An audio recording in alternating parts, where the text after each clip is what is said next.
One thing that's really exciting, we've finished up some research looking at feline upper respiratory infection in 9 shelters across the United States. And that was an epic task to collect a year's worth of data about that illness. But we learned some really interesting things.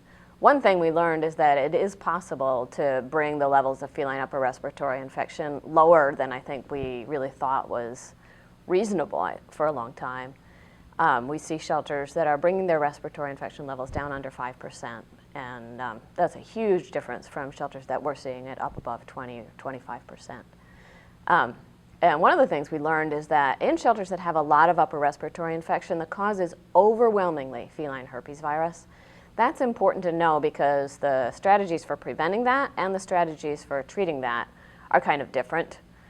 So if you're looking at a cat that's come from a shelter that has a lot of upper respiratory infection and it's got upper respiratory infection, herpes is going to be your top 10 differentials, and calicivirus and mycoplasma and bordetella and chlamydia and the other players are going to be farther down on your list. We used to think it was more like 50-50. And in fact, if you're seeing a cat from a shelter background or another background where they don't see a lot of upper respiratory infection, we now realize that's much more likely to be one of the other 4 players, and that's a situation where diagnostics might be indicated, where you also might want to think about the infectiousness to other cats.